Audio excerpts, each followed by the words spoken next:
Hey, I'm Jed, welcome to the channel. If you're new here, go ahead, you can be my next subscriber. It's totally free and that stuff's super helpful.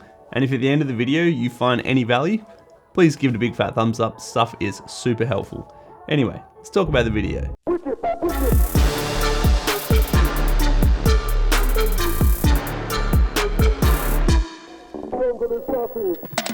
So in 2019, I had a fully maxed out 2019 16-inch Intel MacBook Pro, and it was a complete lemon. Apple gave me a new one after 6 months, and that one was also a lemon. So at that point, I had lemonade.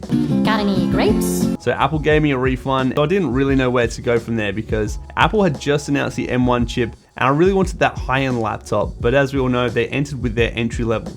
No shit. I ended up buying an M1 Mac Mini as kind of like a meantime computer until this exact laptop got announced. So I ordered this laptop as soon as it came out, but because it is a custom order, it takes about 8 weeks to get delivered. I went for the 16-inch space gray M1 Max chip with 32 core GPU, 64 gig of RAM, as well as a 2TB SSD.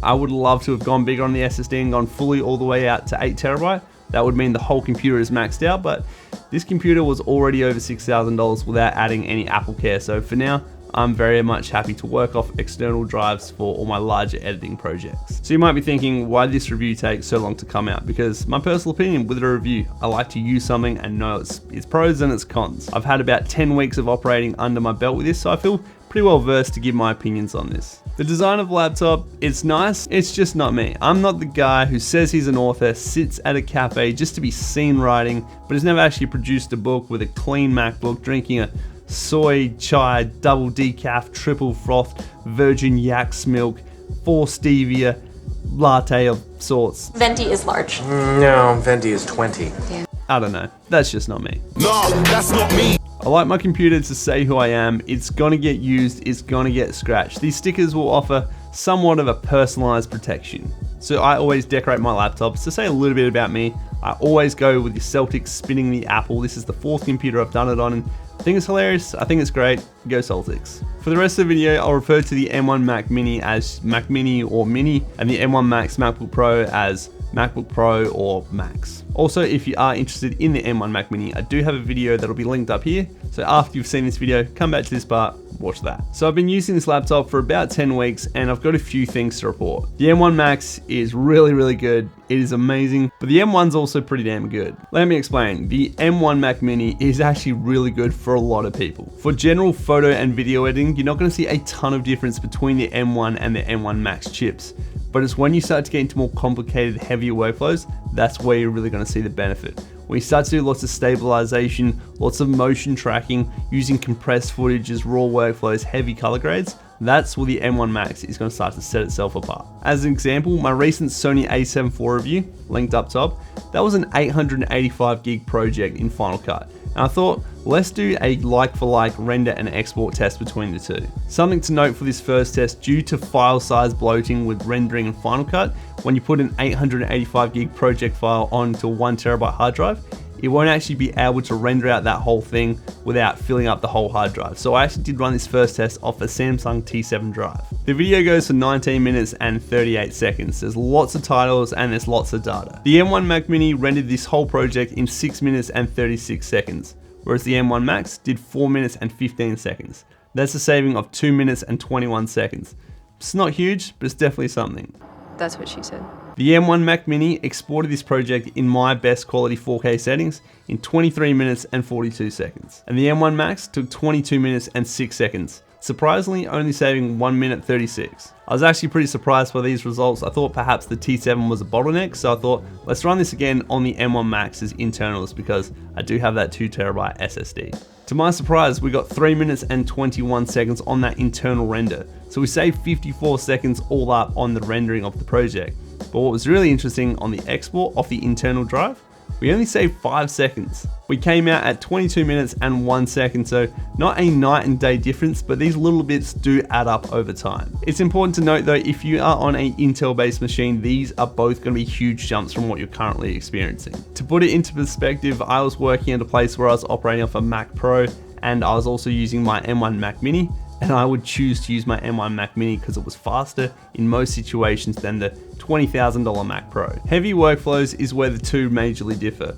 On the M1 Max, I can use Final Cut while in the background I'm operating Lightroom, Photoshop, iTunes, Safari, Chrome, and a bunch of other stuff. Whereas on the M1 Mini, this just isn't an option. How many problems you got? A lot. I found at most you can have 2 data heavy programs open and running at the same time, and that's the realistic limit of the computer. So you can have Lightroom and Photoshop, Photoshop and Final Cut, etc. I only really ran into true performance problems on the M1 Max when I literally opened everything and tried to make it crash. And I was successful. I think a good way to look at the M1 versus the M1 Max debate is to look at them like cars. The M1 is like the Tesla Model 3. It's fast, it's ludicrous even, it's flashy, it's sexy, and it's pretty good value for money. The M1 Max is more like the Cybertruck. It's still lightning quick, but it's just got more grunt. It can do everything that the Model 3 can do. It can just do it while it's towing a boat, but it can also break new ground and allow you to experience new things by going where roads aren't, while the Model 3 is just chilling up on the asphalt. You kind of see where I'm going. I suppose what I'm trying to say is the M1 Max is more of a workhorse. It can take sustained loads and it can perform under duress. Whereas the M1 Mac Mini is more like, you know, the teenager who can give his older brother a piggyback. He can do it, but for how long? This is probably the most telling test for me, and it shows how the M1 Max excels. The test is making panoramic images in Lightroom. I used 37 A7R4 images, that's 4.5 gig worth of data. Get ready for this. The M1 Max completed the preview in 1 minute and 6 seconds, and it was fully stitched and ready for my editing at 3 minutes and 9 seconds. Whereas the M1 Mac Mini gave me a preview only at 6 minutes and 43 seconds. And this is a real kicker, and I swear I'm not making this shit up. The M1 Mac Mini processed the image and was ready for my editing in 2 hours, 17 minutes and 24 seconds. That is so damn crazy. I even had that written in the script in capitals. That is wild. That's not necessarily a knock on the M1 Mac Mini, but a testament to how good the Max chip actually is. Now, I don't expect to see 2 hours saved every single time I do a task, but if I'm saving lots of time every time I make a panoramic image, this thing's gonna pay itself off in no time. Let's do some stabilization and some denoise and render tests, and then we'll move on to some of the cons. To stabilize the footage, we're gonna use this A7S3 footage. We're gonna put it through Sony Catalyst Browse, which isn't a super light task. We'll see how it fares. This 17-second clip took the M1 Mac Mini 5 minutes and 38 seconds to stabilize, and playback and render was choppy inside the app. The same test over on the M1 Max was under half the time at 2 minutes and 18 seconds. Playback was fully smooth, so that was awesome. I actually repeated the test while screen recording because I knew I wanted a screen recording in this video. Surprisingly, the M1 Max only added 2 seconds and the Mac Mini 12 seconds, so better results all around than I expected. You can start to see if you use heavy applications or intensive workflows that the M1 Max is a better chip for you to go for. Next up, we're going to denoise that same 17-second clip using Neat Video in Final Cut Pro. This is a fairly intensive task, and the M1 Mac Mini did this in 2 minutes and 28 seconds. This obviously got shown up by the M1 Max, which did it in 1 minute and 25 seconds. If you're using heavy workflows like this, all these small little savings do really add up over time. If you save 2 minutes for every 10 seconds of footage on your timeline, which isn't wild considering you might do lots of motion tracking, stabilization, denoising, graphics, anything like that. So if you've got a 3-minute video and you save 2 minutes for every 10 seconds of footage on that timeline, you're saving 36 minutes. Now, depending on your workflow, that number could be much greater. When this is your job, time is money, and every bit of time saved is your hourly rate going up. It's your productivity increasing and your efficiency getting better. Before we get into some kinks and some quirks, let's look at the ergonomics and of the design. The keyboard, it looks good, it feels good, it types good, which is the main thing, but the touch bar is gone. I'm someone who actually liked the touch bar, I just thought it was poorly implemented. My ultimate version of the touch bar is more of a touchpad. Think of it next to the trackpad as like a mini customizable loop deck that's built into the laptop. Imagine having all your customizable shortcuts that close to your fingers at all times. That would be amazing. But nonetheless, we're stuck with function keys and customizable keyboard shortcuts for now. The screen is beautiful. It's really, really nice, and I really appreciate that. But if you use a black background like me or use dark mode a lot, you'll actually notice some haloing around your white areas. Things like the logo in the center of my background or my cursor as I move it around has a bit of a halo, and almost like the blacks turn to like a navy. I think this tends to be somewhat common in OLED TVs or mini LED displays like this one, but just something you should know. I found some random issues with keyboard lag while I was using external SSDs and an external monitor. I couldn't repeat it, I don't know what it was, but the keyboard was lagging while I was using those together. I can't say what it definitely was, but I wanted that to be out there in full transparency. Speaking of displays and screens, we have the notch. Now, if you're like me and use a predominantly black backdrop, you won't even know it's there. In fact, I totally forgot until I restarted it and it loads up with this default screensaver and I was like, what is that? I do, however, kind of expect if we're leaning into notch life that it'll come with Face ID, but nonetheless, it does have the fingerprint reader and it's super fast. Speaking of fast readers, really bad, you know I'm bad, come on, you know bad, really bad. the SD card reader is super bloody fast, but that's if it works. I give this about 60% hit rate. When it works, you put it in, the card's already up on the screen ready to use before it's even fully inserted. But when it doesn't work, you can just sit there pulling it in and out, trying to make that thing work. That's what she said. So that's kind of frustrating, but it's amazing and it's super quick when it works. So next up, it's the battery. It's good, it's actually great. You can do most things all day, but as soon as you start to do heavy video editing, don't expect to go too long without plugging in. 2-3 hours tops. Speaking about batteries, obviously the MagSafe charging is back. Now me personally, I was never one to really cry out to want MagSafe back. I would prefer the flexibility of an extra Thunderbolt port, but that's just me. I believe if it was charging via USB-C, it can't actually deliver as much wattage as the new charger can via MagSafe, but that is what it is. On a side note, I nearly lost this laptop tripping over the MagSafe charger because it turns out the magnets are actually really strong. It depends what angle it's getting pulled from if it actually detaches. Just luckily enough that as it pulled the laptop away, I caught it, but that could have been pretty bad. So me personally, I'm not too sure how MagSafe it actually is. That's not funny! Now speaking of ports, this is just a personal one. I would prefer to have 4 Thunderbolt ports, but hey, I guess we do have the SD card reader, which is probably what we plugged into one of mine at most times. We do have 2 on the left where the charger and the headphone jack is found, and 1 on the right. I'd probably prefer if this was flipped around. Just most things I personally use tend to be on the right side of the computer.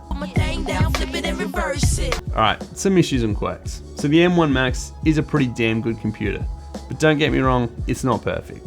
The first day I got this computer, I had Lightroom crash on me saying it was using 58 gig of RAM doing a seemingly normal task. This was a one-off and it hasn't happened again, but don't think that the spinning beach ball is a thing of the past. I've also had some issues where gestures completely freeze up, you can't swap from space to space, or the trackpad will only right click. Restarting is the only way to fix it, and when you restart, it works fine. Hello IT, have you tried turning it off and on again?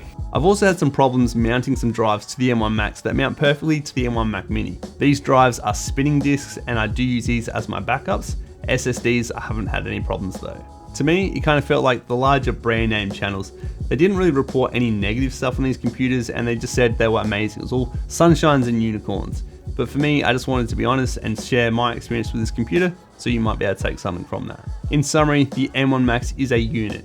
It is a solid machine that makes light work of tool tasks. It's just got stamina to burn. All in all, if you are a casual creative, you like to do some photography, the occasional video here and there, most of the M1 options will suffice for you. But if you're a working professional and this is your thing, and saving 5 minutes 10 times a day sounds like it might be important to you, then this is going to be the one to go for. It is going to save you money in the long time. Although it's quite pricey to outlay from the get-go, it will pay itself off over time. Let's say the M1 Max saves me 1 hour per week.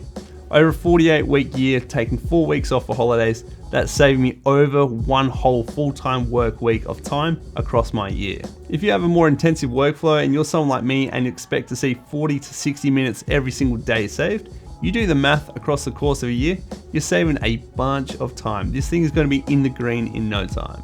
So if you look at things like that, it's very worthwhile to invest in one of these if that suits your business. If you're thinking about buying one of these computers, I hope this video provided a little bit of insight that the larger channels may not have given out because they got their reviews out in like 2-3 days. But if this does help your purchasing at all, let me know down in the comments below and ask a question. If you've got a question that I didn't answer, I'd love to help you out down there. If you made it this far and you're still watching, please give it a big fat thumbs up, subscribe, I'll see you in the next one. Go listen to ASAP Rocky Max B. Bye.